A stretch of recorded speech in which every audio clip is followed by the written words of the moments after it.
I still remember the day I found her. My little Emily. She was only 14 then, sitting alone in that cold shelter room with her knees pulled to her chest and her eyes fixed on the wall. I hadn't seen her in years. Not since her father, my own son, had cut ties with me after his marriage fell apart. I never imagined that one day I'd find my granddaughter there, scared, hungry, and with no one left to call family. The look in her eyes that day still haunts me. She didn't even recognize me at first. I said, "Emily, it's Grandma." She just looked at me for a long moment and whispered, "You came." I didn't know then what that moment would mean, that saving her would change both our lives forever. I brought her home, gave her warmth, a bed, love, and all the things she'd been denied, and I watched her rebuild herself piece by piece.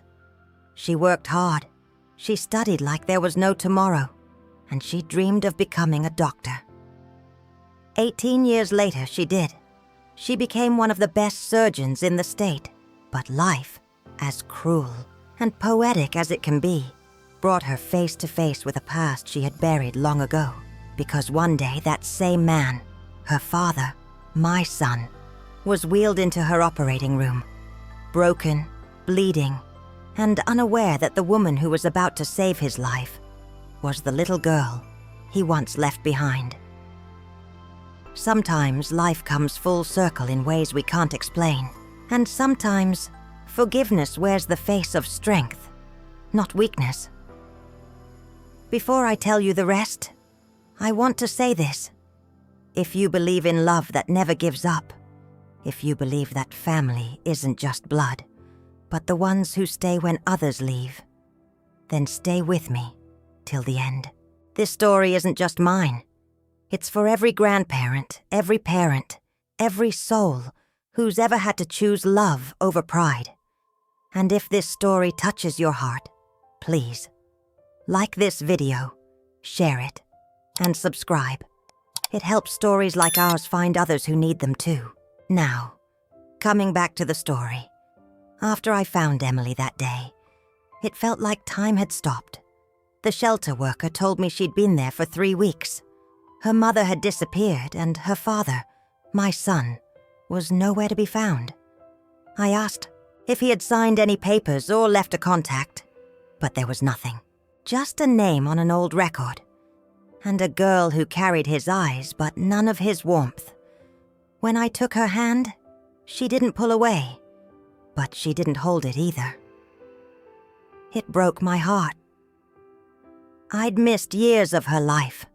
Birthdays, school recitals, all those little moments you think you'll always have time for. I blamed myself for not fighting harder to stay in her life when my son pushed me away. But that moment, standing in that shelter, I made a silent promise. I'd never let her feel abandoned again. The first night she came home with me, she didn't say much.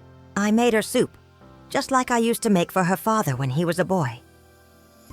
She stared at the bowl for a long time before whispering, "Thank you." I told her, "You don't have to thank me, sweetheart. You're home now." But home wasn't an easy thing for her to believe in. For weeks, she slept with the light on. She'd flinch when the phone rang. She'd sit by the window for hours, like she was waiting for someone who never came. I tried to fill the silence with small talk, school, movies, even the weather. But she mostly nodded or gave short answers. I realized she didn't need my words as much as she needed my patience. So I gave her space. I'd leave notes by her bed, little things like, "Have a good day at school," or, "I'm proud of you." I didn't know if she read them at first, but one morning, I found one taped on my fridge. It said, "Thanks for not giving up on me." That was the first time I cried out of joy in years. Slowly, she started to open up. She told me bits and pieces, how her parents fought all the time, how her dad blamed her mom for everything, How one day he just dropped her off somewhere and never came back. It broke me to hear those words come out of her mouth. My son, my little boy, who I raised to be kind, had become someone I couldn't recognize anymore. I never spoke badly about him to her. I wanted her to find her own peace with it, not carry mine. But deep down, I carried guilt that maybe I'd failed him too. Maybe if I'd been stronger, he wouldn't have turned so cold. Emily, though, she was nothing like him. She was soft-spoken, thoughtful, and unbelievably strong in quiet ways. When she smiled, the rare times she did, it lit up the whole house. One evening, I found her at the kitchen table with her homework spread out everywhere. I asked what she was studying, and she said, "Biology. I think I want to help people when I grow up," I told her. "You already help me every day just by being here." She smiled at that, and it was the first time I saw a glimmer of hope in her eyes. Years passed like pages in a worn-out book. She grew up, graduated high school with honors, and earned a scholarship for college. I watched her walk across that stage in her cap and gown, and I swear, I felt prouder than I ever had in my life. People clapped and cheered, but to me, it was more than a graduation. It was proof that love can rebuild what the world breaks. She worked her way through medical school, part-time jobs, sleepless nights, long shifts, and she never once complained. Sometimes she'd call me between rotations, her voice tired but steady, and say, "Grandma, I'm going to make you proud."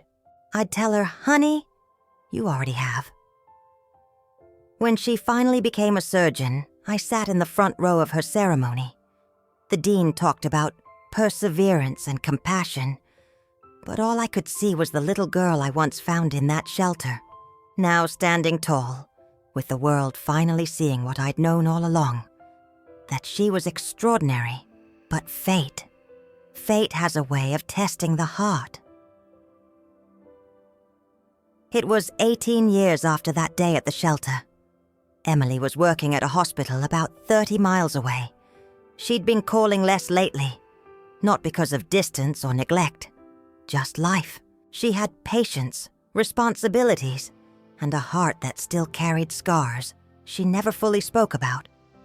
Then one afternoon, she called me, her voice trembling.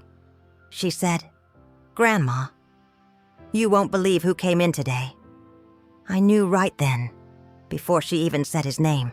"My father," she whispered. "He was in a car accident, and I'm the surgeon assigned to his case."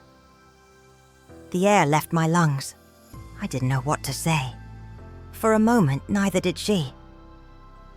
"Do you want me to come there?" I asked quietly. "No," she said after a long pause. "I think I need to do this." And she did. When Emily told me she was going to operate on her father, I could hear the storm in her voice. Fear, anger, confusion, and something I couldn't quite name. She had spent almost 2 decades healing others. But this was different. This was the wound she'd carried the longest. That night, I barely slept. I sat by my window, the same one she used to stare out of when she first came to live with me. I imagined her standing in that bright, sterile hospital, wearing her scrubs, her hands trembling under the weight of memories. I kept picturing that man, my son, lying there fragile and broken, not knowing that his salvation would come from the child he had left behind.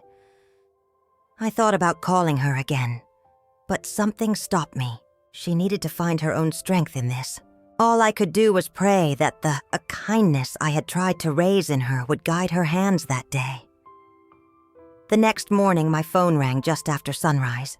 It was her. I answered with my heart in my throat. "Grandma," she said softly, "it's done." For a moment, I didn't know whether to cry or breathe. "How are you feeling, sweetheart?" There was silence, and then she said, "I did my job. That's what I'm supposed to do." I could tell her voice was steady, but beneath it was something shaking. Not from weakness, but from release. Later that day, she came to see me. She looked exhausted, her eyes red from tears she hadn't let anyone see. She sat down across from me at the kitchen table, the same place where she'd once done her homework, where she'd once told me she wanted to help people. "I didn't think I could do it," she said, her voice cracking. "When I saw him, I almost walked out. He looked so small, so different. For a second, I didn't see the man who hurt me. I just saw someone who was broken." I reached across the table and took her hand. "You did something most people couldn't, Emily. You faced your past and chose compassion." She shook her head. "I don't know if it was compassion or duty. I just knew that if I left that room, I'd never forgive myself. Not because of him, but because of who I've become." Her words hit me hard. That was the moment I realized she'd grown into something extraordinary. Not in spite of the pain, but because of it. She told me about the surgery, how she'd kept her emotions buried deep beneath her professional calm, how every beeping monitor and every breath he took reminded her of the nights she'd cried herself to sleep as a little girl. "And yet," she said, "when I picked up the scalpel, my hands didn't shake. I thought they would, but they didn't. It was like all the anger I used to carry just vanished." After the surgery, she stayed by his bedside for a while, watching him sleep. No one else knew who she was to him.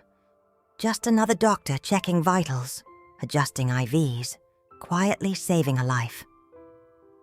And then he woke up. She said his first words were, "Where am I?" "In the hospital," she told him, her voice professional. He squinted at her for a long time. "You look familiar," he said. She didn't respond at first. She just stood there, watching him try to piece it together. His face was pale, his body frail. Time had taken its toll. And then softly she said, "It's Emily." She told me he froze, his eyes wide. "Emily?" he whispered, like the name itself hurt to say. "My Emily?" She nodded. "Your daughter." He tried to sit up, but pain shot through him. I thought you'd never want to see me again," he said. She looked him straight in the eye and said, "You were right. I didn't, but I couldn't let you die without trying to save you." He cried then.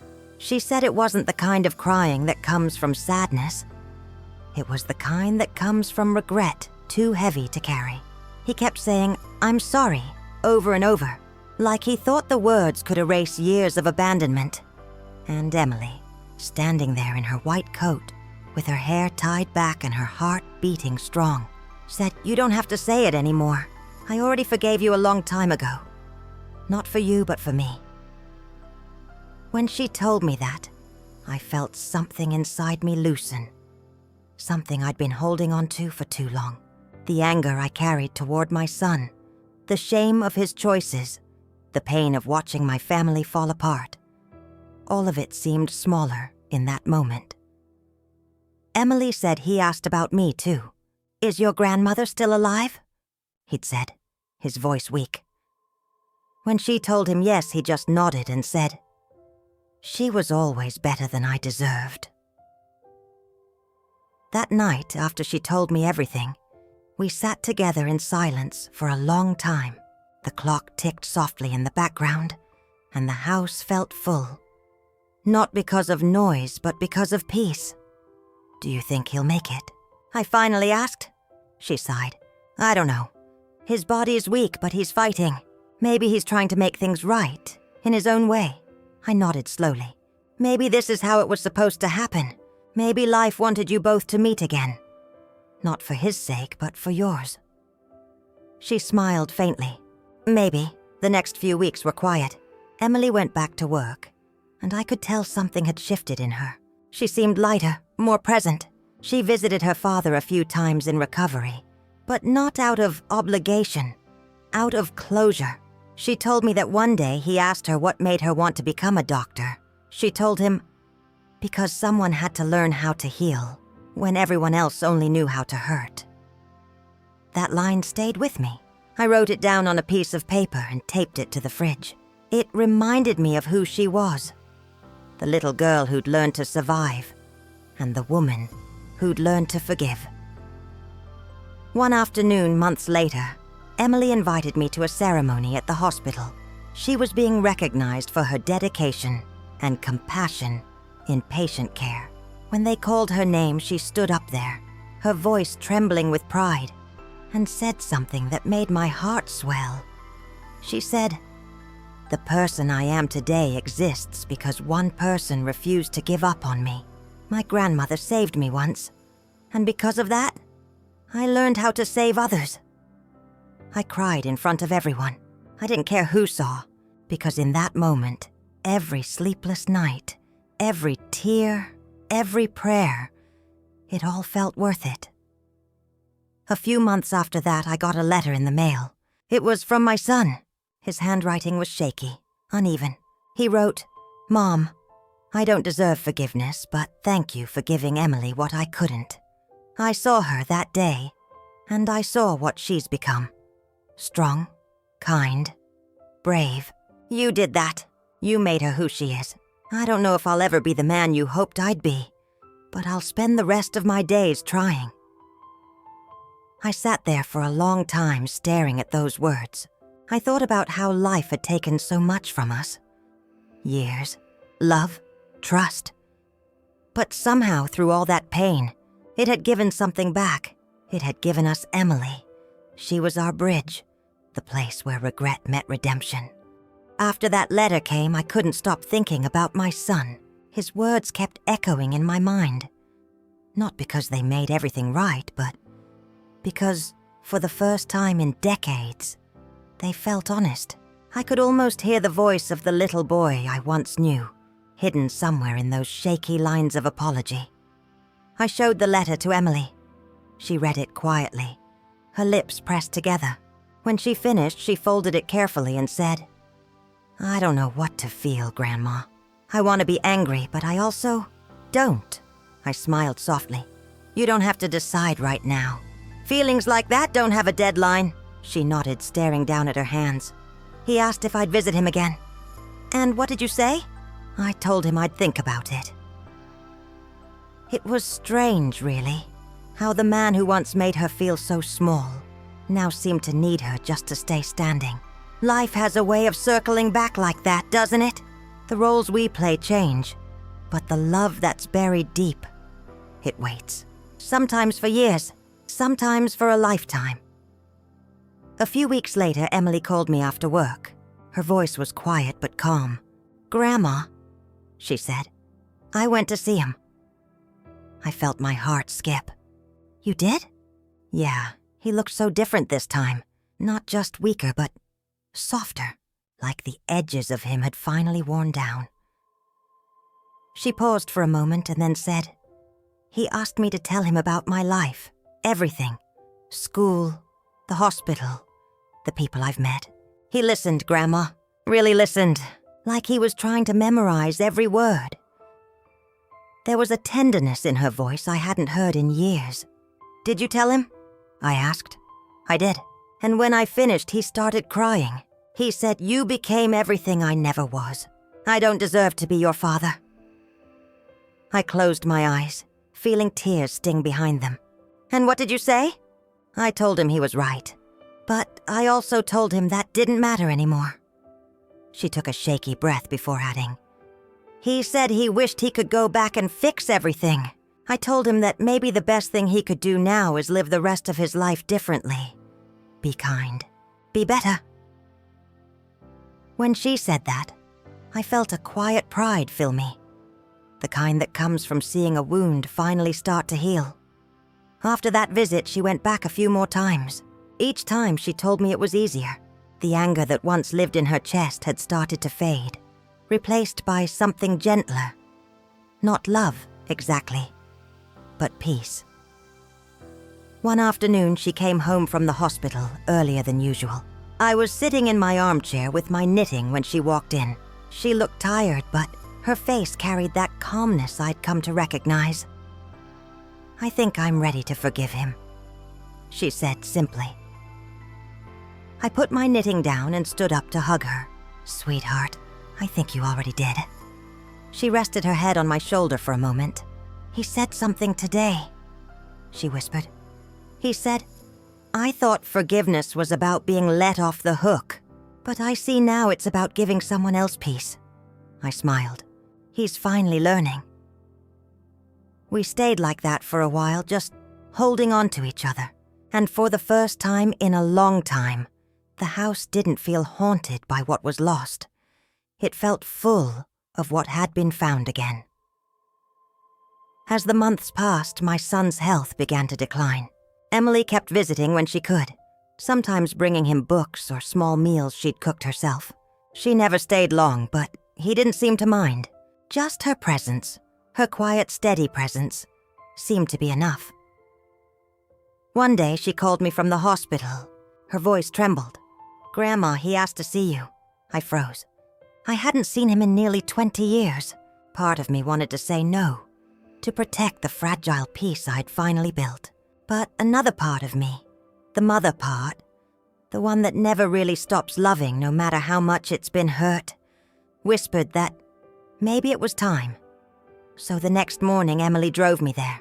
The hospital smelled of antiseptic and warm linen, familiar and cold all at once. I walked down the hall with my cane, my heart pounding like I was about to meet a stranger instead of my own child. When we entered the room, he was sitting up slightly, tubes and monitors surrounding him. His hair was gray now, his face drawn and lined. But when he saw me, his eyes filled with tears instantly. "Mom," he whispered. I stood there for a moment, unsure what to say. Then I walked closer and sat beside him. "You don't look so tough anymore," I said softly, trying to smile through the ache in my throat. He let out a weak chuckle. "Guess time wins every fight." For a while, we just looked at each other. So many years had passed, yet in that moment, it felt like we were still mother and son. Not broken people trying to fix something, but two hearts remembering what it meant to care. "I'm sorry, Mom," he said again, his voice trembling. "For everything. For what I did to Emily. For what I did to you. I thought I was strong back then, but I was just angry. And stupid." I reached out and touched his hand, thin, fragile, shaking. "You don't need to say it anymore. I've already forgiven you. I had to. Otherwise, I wouldn't have survived." He closed his eyes, and for a long time, neither of us spoke. The machines hummed softly, and the afternoon light streamed through the blinds, painting soft lines across his blanket. When I finally stood to leave, he said quietly, "Tell Emily, thank you for giving me a chance to live long enough to say goodbye the right way." I nodded. Unable to speak, I squeezed his hand one last time and whispered, "I love you, son." He smiled faintly. "I love you too, Mom." That was the last time I saw him. He passed away a week later. Emily called me early that morning.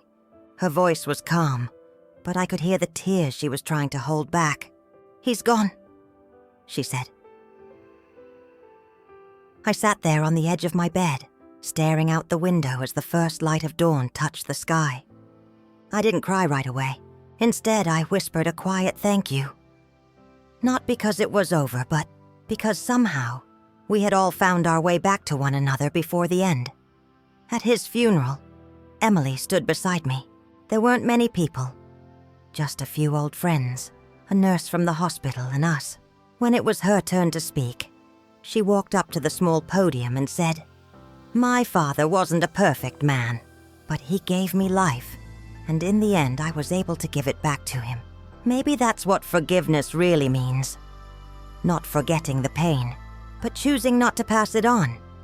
There wasn't a dry eye in the room. After the service, she slipped her arm through mine as we walked out. The wind was cool, the sky a pale blue. She looked up at me and said, "Grandma, do you think he found peace?" I smiled faintly. "I think we all did, sweetheart." And I meant it. The day she got her acceptance letter to medical school, she ran home and hugged me so tight, I could barely breathe. "Grandma, I did it! I got in!" she shouted. Her eyes filled with the same fire I saw when I first found her. I cried that day, not because I was sad, but because I was so unbelievably proud. I had watched that little girl rise from brokenness to brilliance, and now she was going to be a surgeon. A surgeon. The little girl who once cried herself to sleep in a shelter was going to save lives. We celebrated with homemade cake and a cup of coffee for me, tea for her. It wasn't much, but it meant everything. She promised she'd never forget where she came from, and I believed her. I truly did.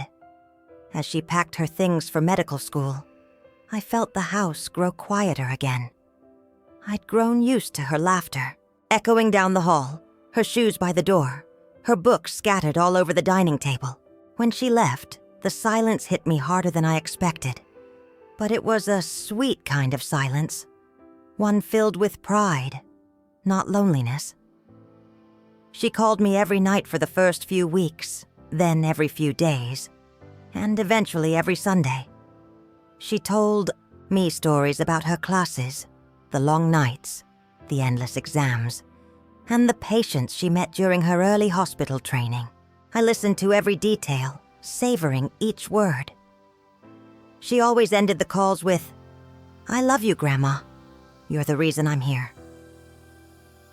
Years passed and I grew older, a little slower, a little more fragile. My hands shook sometimes when I poured my tea. My knees ached when the weather turned cold. But my heart stayed strong because I knew she was out there doing something that mattered. Every photo she sent me, her in her scrubs, her with her classmates, her with patients she couldn't name, was like a piece of light breaking through the clouds. Then one day I got a call that felt different. Her voice sounded heavier. She didn't say much at first, just that she had something on her mind. I asked if everything was all right, and she hesitated before saying, "Grandma, you remember my father?" My chest tightened instantly. Of course I remembered him. The man who abandoned her, who left her broken and scared. I had spent years trying to erase the image of his face from my mind. "Yes," I said quietly. "What about him?" She took a long breath. "He's one of my patients, Grandma. He's scheduled for surgery next week."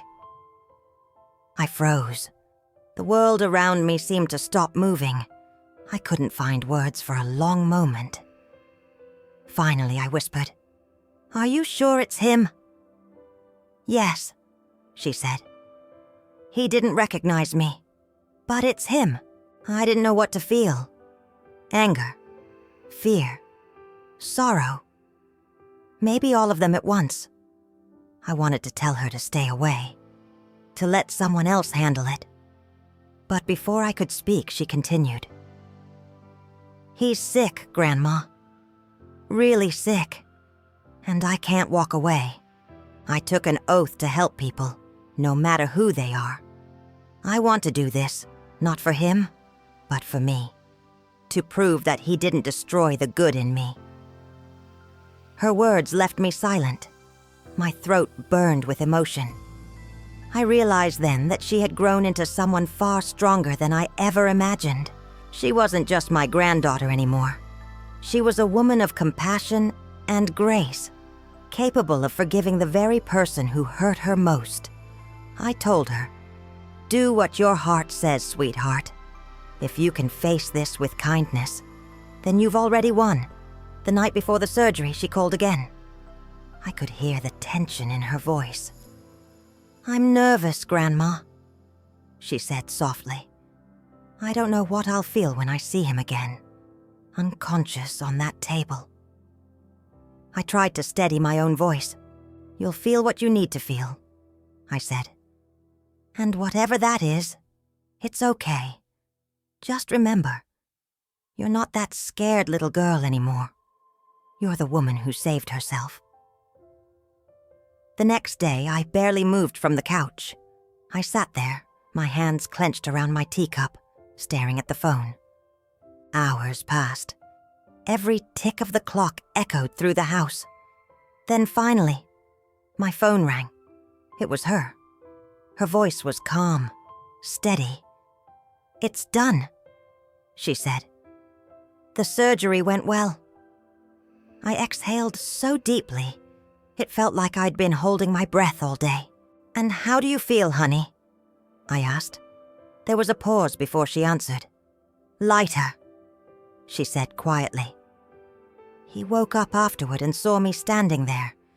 He looked confused, and then his eyes filled with tears. He said my name. He said, "I'm sorry." I could hear her swallow hard. I didn't say much back. I just told him to rest.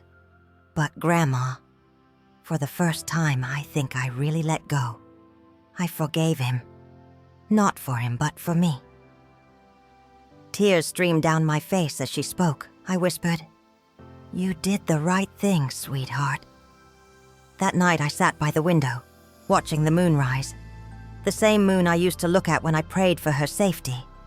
When I wondered where she was. When I feared she might never come back to me. Now, that same moon shone on both of us. Me, in my quiet home, and her, somewhere in a hospital, mending hearts in more ways than one. Over the following weeks, she told me that her father's recovery was slow but steady. He tried to reach out again, to apologize, to talk. She told me she listened but kept her distance. "I don't need him in my life," she said, "but I don't hate him anymore." And that's when I realized something beautiful. Healing doesn't always mean reconciliation. Sometimes it means peace. Peace with the past. Peace with yourself. She continued to thrive in her career, earning respect and admiration from everyone around her. I attended her ceremony when she became head surgeon of her department. I sat in the front row, tears blurring my vision as she stood there, confident and radiant, giving her speech. At one point, she looked directly at me and said, "To my grandmother, who believed in me when no one else did, who showed me what love truly means. Everything I am today is because of you." The audience applauded and I cried openly. I didn't care who saw. That was the moment I realized I had done my part. I had given her a second chance at life and she had turned it into something extraordinary. Even now, when I sit in my old armchair, sipping tea and thinking about the years gone by, I still see that little girl in her pink dress, holding my hand at the shelter. But I also see the woman she became, the healer, the survivor, the hope that grew out of heartbreak. Sometimes life gives us pain so deep it feels endless. But if we hold on long enough, love has a way of turning even the darkest stories into light. Years later, I still wake up early, just as I used to when she was a teenager. I make my coffee, open the curtains, and let the morning light fill the room. It's quieter now. My bones ache a little more than they used to. My steps are slower, but my heart feels full. Every now and then she comes by after a long shift. She walks in wearing her scrubs, her hair tied back, her stethoscope still hanging around her neck. I always tell her to sit, to rest, but she insists on helping me make breakfast. "You taught me how to take care of people," she says, "so it's only fair I take care of you now." We laugh, we talk, and sometimes we sit in silence, both lost in our thoughts. There's a deep comfort in that silence, the kind that only exists between two souls who've been through hell and found their way out together. One evening, she brought me a framed picture. It was from a medical conference where she had been honored for her humanitarian work. She pointed to a quote engraved at the bottom of the frame. "Compassion is the bridge between suffering and healing." I looked at her and said, "That's you, sweetheart. You've built that bridge with your own hands." She smiled softly. "You built the foundation, Grandma. I just walked across it. I can't describe what that did to me. I've lived a long life, seen plenty of joy, and more than my share of sorrow. But nothing compares to the pride I feel when I look at her. That little girl who once sat on my lap trembling from fear now stands tall, healing others, forgiving those who broke her, and carrying forward the love that once saved her. A few months ago, she told me her father had passed away. I thought it might shake her, but she said, "I cried, Grandma, not because I missed him, but because I wished he'd lived long enough to understand the kind of person I became." I nodded, understanding perfectly. Life has a way of coming full circle, sometimes painfully, sometimes beautifully. In her case, it was both. We visited his grave together, quietly. She placed a single white rose on the stone and whispered something I couldn't hear. Then she turned to me and said, "Let's go home." There was peace in her eyes, gentle, freeing peace. That night, I sat in my armchair and thought about everything.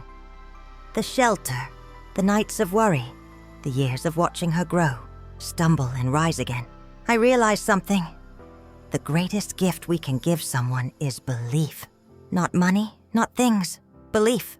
Because belief can heal what love alone sometimes cannot. If I hadn't believed in her, she might have stayed lost.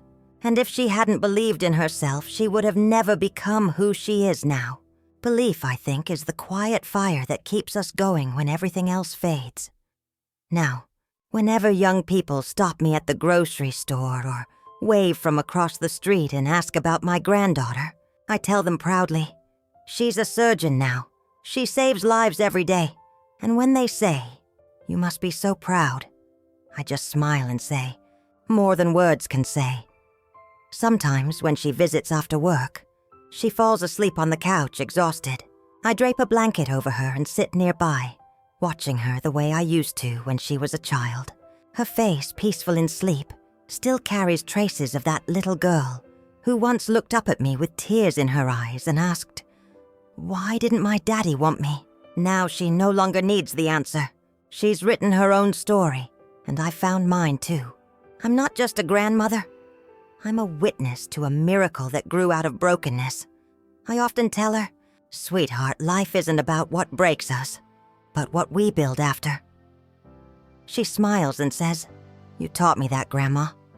Before she leaves each time, she hugs me tight and whispers, "I love you." I always hold her a little longer than I probably should, just in case it's the last hug I ever get. And when the door closes behind her, I whisper to the quiet house, "I love you too, my girl. You've made me proud." You know, when I think about how far we've come, I can't help but believe in second chances again. Maybe not everyone deserves one, but every heart does. Hers did. And maybe, in some strange way, even her father's did too. That's the beauty of time. It heals what words can't, and it teaches us that forgiveness doesn't erase pain, but it makes room for peace.